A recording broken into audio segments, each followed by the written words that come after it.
আজ ক্লাস 12-এর বাংলা বিষয়ের তৃতীয় সেমিস্টার বা থার্ড সেমিস্টারের একটি কবিতা।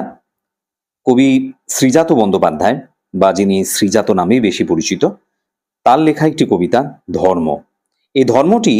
এই কবিতাটি অর্থাৎ ধর্ম নামের এই কবিতাটি আগে অন্ধকার লেখাগুচ্ছ নামেই পাঠ্যাংশের অন্তর্ভুক্ত হয়েছিল।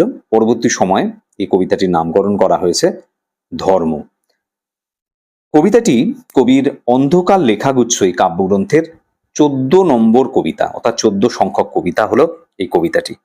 ধর্ম কাকে বলে, ধর্ম কি, এবং এই কবিতার আলোচ্য বিষয়বস্তুই বা কি, সমস্ত কিছু জানবো তার আগে প্রথমে কবির সম্পর্কে কয়েকটি কথা জেনে নিই।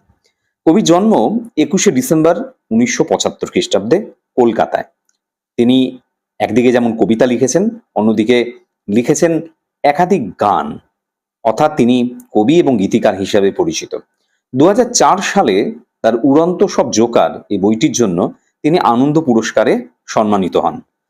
মিশর রহস্য একটি বাংলা সিনেমা, সেই সিনেমার বালির শহর এই গানটির জন্য 2014 সালে তিনি সেরা গীতিকার হিসেবে ফিল্মফেয়ার পুরস্কার পেয়েছেন। ছোটদের চিড়িয়াখানা, বর্ষামঙ্গল, অকাল বৈশাখী, কর্কটক্রান্তির দেশ, বোম্বে টু গোয়া, এগুলো হলো তার কিছু বিখ্যাত গ্রন্থ। আজকে এই যে কবির ধর্ম কবিতাটি, এই কবিতার বিষয়বস্তু কি, কি বিষয়ে এই কবিতায় আলোচনা করা হয়েছে, তাই এবার এই কবিতার ভিতরে আমরা প্রবেশ করি। ধর্ম কাকে বলে? ধর্ম একটা নির্দিষ্ট বিশ্বাস বা আচার আচরণের সমষ্টি বলতে পারি, যেই জিনিসটা বা যে বিষয়টি আমাদের জীবনকে এবং আমাদের আধ্যাত্মিকতাকে নিয়ন্ত্রণ করে। একটি সংস্কৃত শব্দ ধ্রি, এই ধাতু থেকে এই ধর্ম কথাটির উৎপত্তি হয়েছে। এই ধর্ম শব্দের অর্থ যা ধারণ বা বহন করে, আমাদের জীবনকে যা চালিত করে।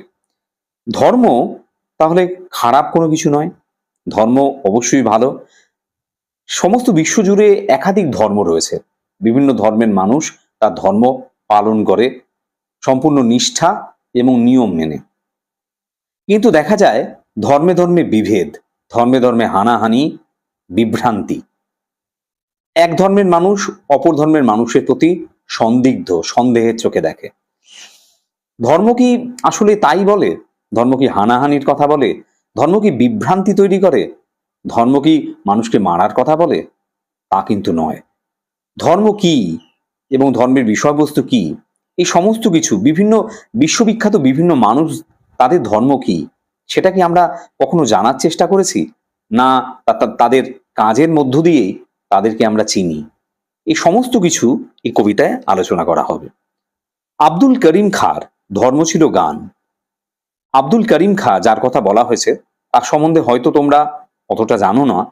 তা আব্দুল করিম খাঁ সম্বন্ধে কয়েকটি কথা প্রথমে আলোচনা করিনি। আব্দুল করিম খাঁ তিনি জন্মগ্রহণ করেছেন 11ই নভেম্বর 1872 খ্রিস্টাব্দে, আর তিনি মারা যান 27শে অক্টোবর 1937 খ্রিস্টাব্দে। তিনি একজন ভারতবর্ষের ব্যক্তিত্ব, ভারতীয় হিন্দুস্তানি শাস্ত্রীয় সঙ্গীত বা রাগ সঙ্গীত তার অন্যতম সঙ্গীত শিল্পী তিনি। কিরানা ঘরানা, এই রাগ সঙ্গীত বা শাস্ত্রীয় সঙ্গীতের একাধিক ঘরানা রয়েছে বা ধারা রয়েছে, সেই কিরানা ঘরানার তিনি হলেন স্থপতি। বর্তমান উত্তরপ্রদেশের কিরানা বলে একটি জায়গায় তার জন্ম, এবং তা থেকেই তার এই ঘরানার নামকরণ হয়েছে। তিনি কণ্ঠসঙ্গীত বা ভোকালিস্ট যেমন ছিলেন, তেমনি সারাঙ্গি বলে একটি বাদ্যযন্ত্র বাজানে তিনি দক্ষ ছিলেন। এছাড়াও রুদ্রবীণা, সেতার, তবলা, নাকারা, এই সমস্ত বাদ্যযন্ত্র বাজানোর ক্ষেত্রেও তিনি পারদর্শী ছিলেন। তার যারা শিষ্য ছিল, নাম শুনেই বোঝা যাচ্ছে আব্দুল করিম খাঁ তিনি একজন মুসলিম। তার যারা শিষ্য ছিল তারা কিন্তু হিন্দু মুসলিম নির্বিশেষে বিভিন্ন সম্প্রদায়ের মানুষই ছিলেন। আব্দুল করিম খাঁ তিনি কিন্তু অনাড়ম্বর জীবন কাটাতেন, অর্থাৎ খুব আড়ম্বরপূর্ণ, খুব ল্যাভিশ লাইফ তিনি কিন্তু কাটাননি। তার জীবনযাত্রা ছিল ফকিরের মতো সহজ সরল। তিনি হিন্দু মুসলিম ভেদাভেদ মানতেন না।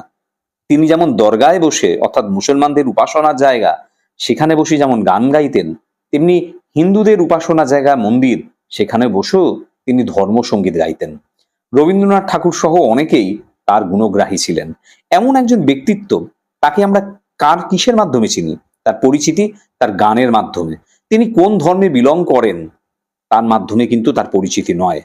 গান এমন একটি মাধ্যম যার দ্বারা যার সুরে হয়তো আমরা ভাষা বুঝি না, কিন্তু তার সুরের দ্বারা সমস্ত বিশ্ব কিন্তু একই ঐক্যে বা একই চেতনায় তারা কিন্তু জড়িয়ে পড়ে।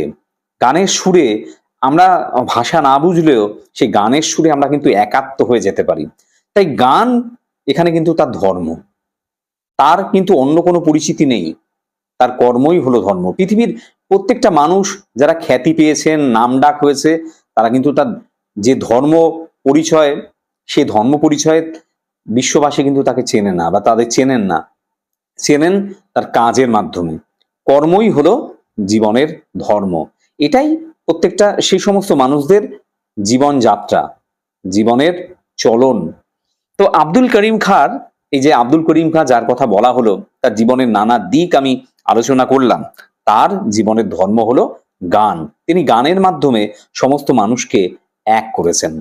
আইনস্টাইনের ধর্ম হলো দিগন্ত পেরোনো। আইনস্টাইন কে? আইনস্টাইন সম্বন্ধে কয়েকটা কথা জেনে নিই। 1879 থেকে 1955 খ্রিস্টাব্দ হলো তার সময়কাল। তিনি একজন জার্মানির একজন বাসিন্দা। পদার্থবিজ্ঞানে বা ফিজিক্সে তিনি নোবেল পেয়েছেন 1921 খ্রিস্টাব্দে। আপেক্ষিকতার তত্ত্ব এবং ভর এবং শক্তির সমতুল্যতার তত্ত্ব বা সূত্র, যেটাকে E=mc² নামে আমরা চিনি, এই তত্ত্বগুলো তাকে কিন্তু বিখ্যাত করেছে। 1999 সালে টাইম ম্যাগাজিন, বিশ্ববিখ্যাত টাইম ম্যাগাজিন, তাকে শতাব্দীর মানে গত 100 বছরের সেরা ব্যক্তি হিসাবে তাকে কিন্তু তুলে ধরেছে। প্রচুর গবেষণাপত্র তিনি বিজ্ঞান মানে মূলত এই যে পদার্থবিজ্ঞান, তার উপরে তিনি প্রচুর গবেষণাপত্র লিখেছেন, প্রায় 300-র উপরে। তিনি ছিলেন একজন ইহুদি এবং জার্মানরা ইহুদিদের সহ্য করতে পারত না। প্রথম দিকে তিনি সুইজারল্যান্ডে চলে গিয়েছিলেন আইনস্টাইন। পরবর্তী সময়ে তারা জার্মানিতে ফেরা হয়নি, তিনি আমেরিকার নাগরিকত্ব পেয়েছিলেন, আমেরিকায় ছিলেন।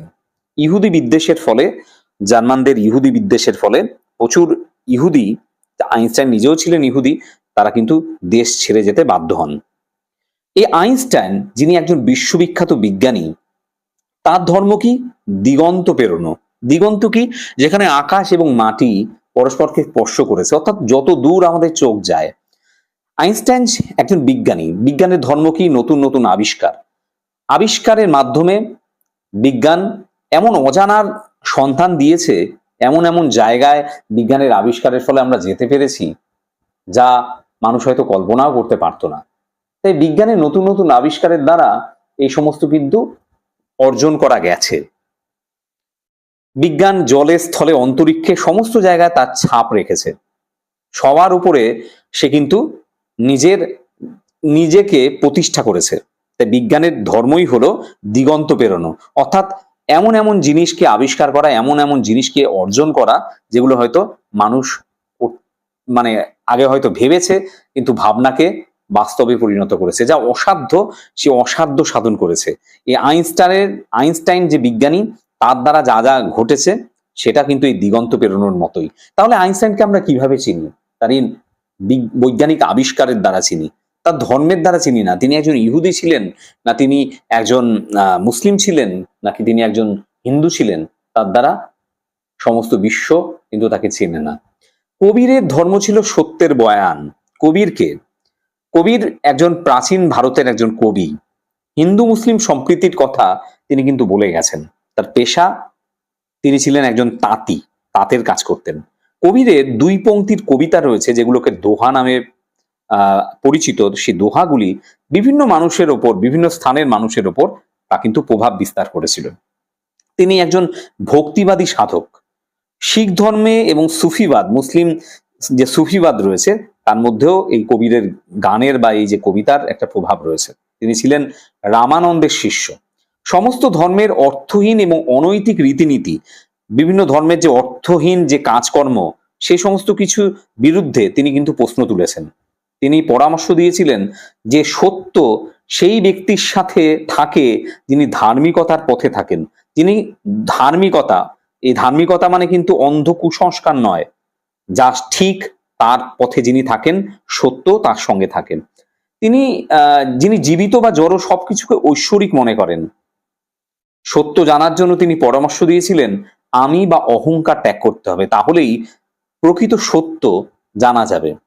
এবং কথায় বলে, উপনিষদে বলা আছে, সবার উপরে মানুষ সত্য, অর্থাৎ এই মনুষ্যত্বকে গুরুত্ব দিতে হবে।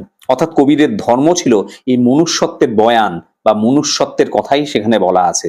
সেখানে হিন্দু মুসলিম ভেদাভেদের কথা বলা নেই, ধর্মের কথা বলা নেই, সমস্ত ধর্মকে নিয়ে সম্প্রীতির কথা বলা আছে, মিলেমিশে থাকার কথা বলা আছে। এই যে আব্দুল করিম খাঁর কথা বললাম, এই যে আইনস্টাইনের কথা বললাম, এই যে কবিরের কথা বললাম, তাদের ধর্ম তাদের কাজের মধ্যে, তাদের ধর্ম তাদের ভাবনার মধ্যে রয়েছে।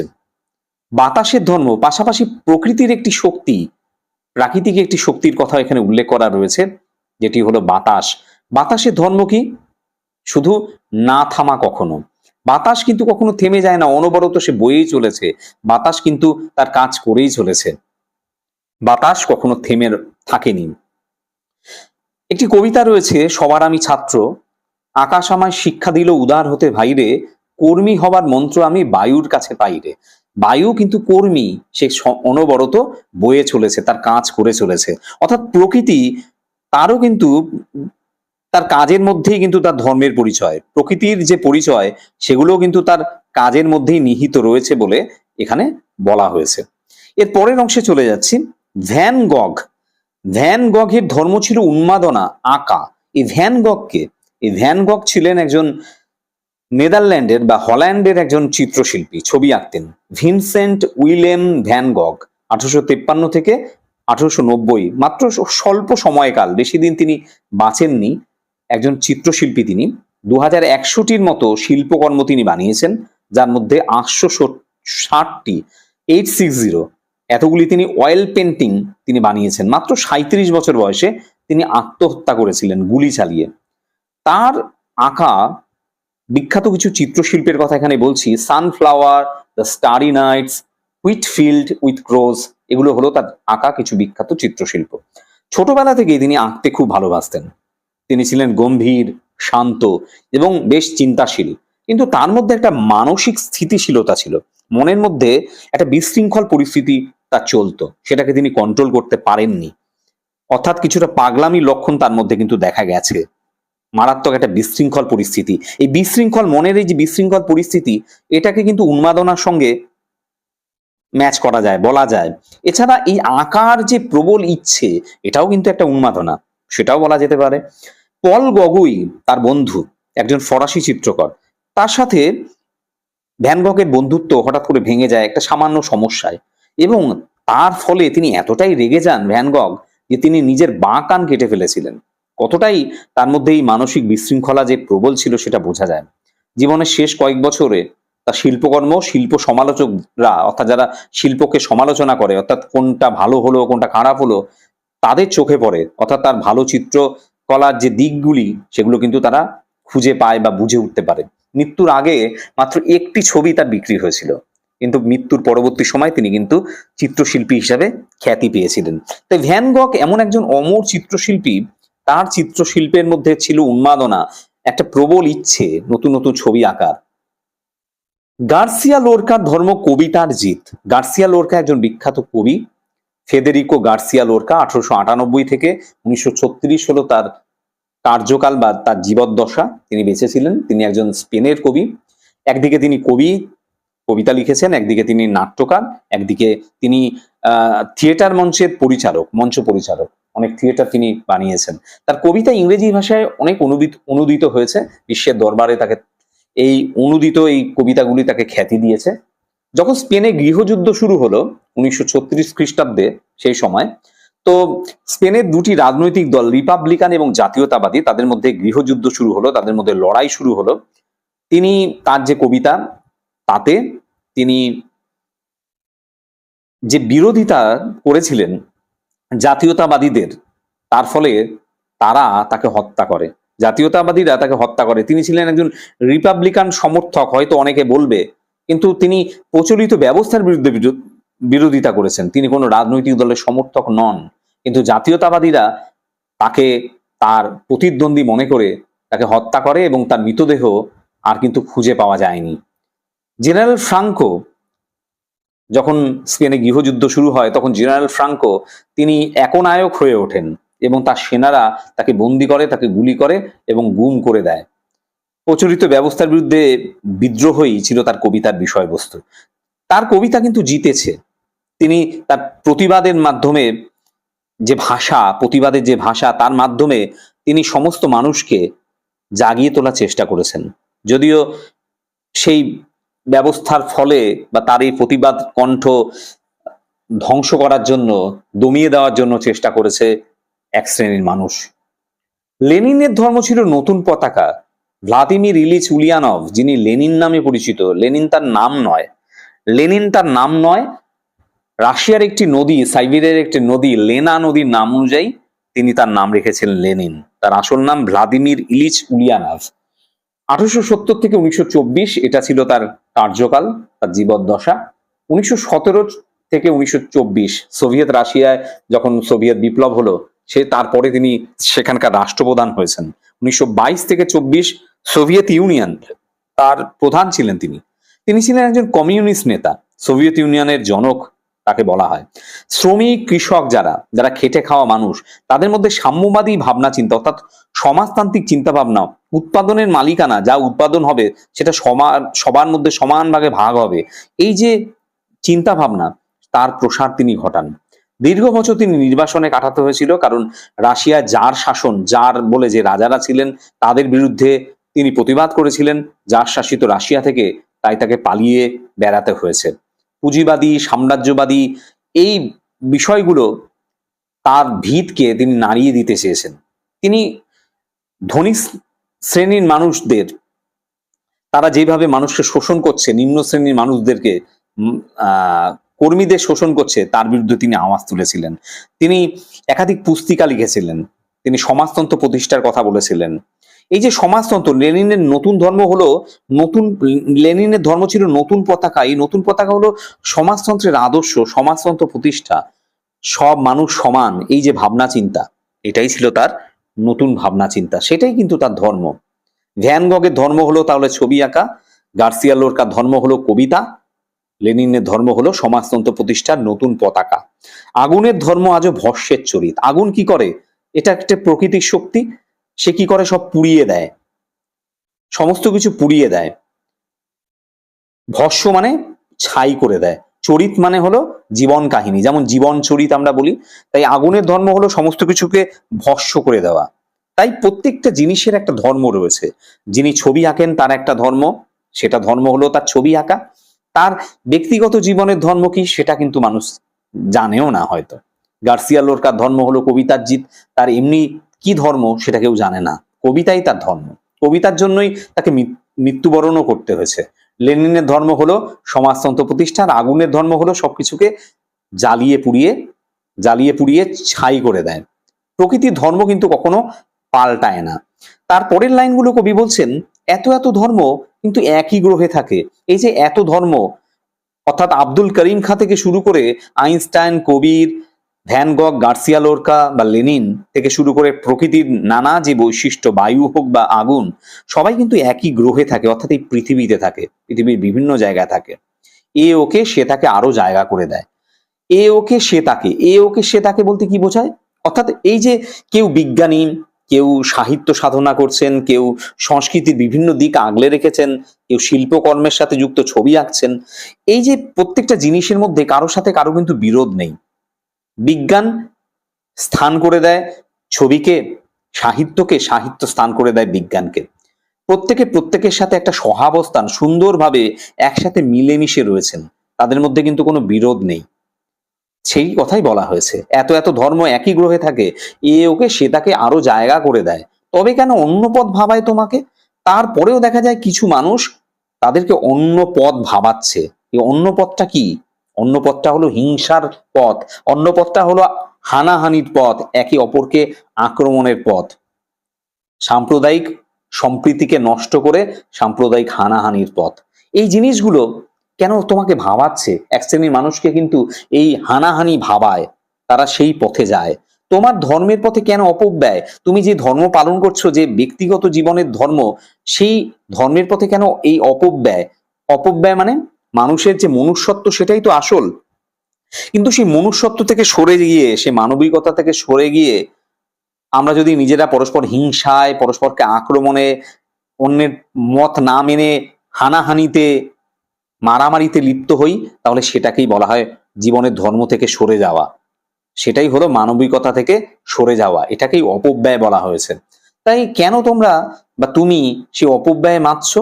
যে তোমাকে শিখিয়েছে দখলের কথা, যে তোমাকে ধর্মের মূল কথা থেকে সরিয়ে এই দখলের কথা, আমার ধর্ম শ্রেষ্ঠ, অন্য ধর্মগুলো একদমই ভালো না, তাই অন্য ধর্মের উপর আমার ধর্মের বিজয় লাভ করাবো, সেটা যেই ধর্মের হোক, সেটা যেই ধর্মের মানুষই হোক, যেই ধর্মের ধর্মগুরুরা এই ধরনের কথাগুলো বলছে, অন্য ধর্মকে দখল করার কথা, অন্য ধর্মকে নিজেদের নিয়ন্ত্রণে নিয়ে আসার কথা, আমার ধর্মই শ্রেষ্ঠ, সেটা কিন্তু ভুল শেখাচ্ছে।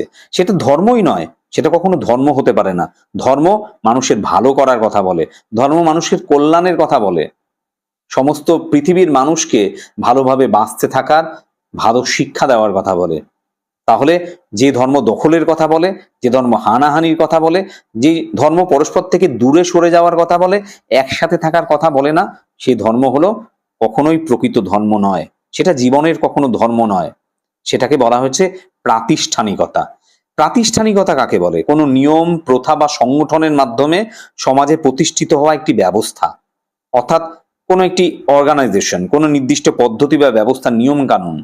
সামাজিক প্রাতিষ্ঠানিকতা, ধর্মীয় প্রাতিষ্ঠানিকতা, যে ধর্মীয় একটি সংগঠন, অর্থাৎ এই ধরনের প্রাতিষ্ঠানিক ধর্ম, যে সমস্ত জায়গা থেকে বিভিন্ন ধর্মগুরুরা যা বলছে যে আমার ধর্ম ভালো, তোমার ধর্ম খারাপ, এটা কখনোই ঠিক নয়। এই প্রাতিষ্ঠানিকতা মানুষকে কিন্তু দখলের কথা শিখিয়েছে, এটা ঠিক নয়।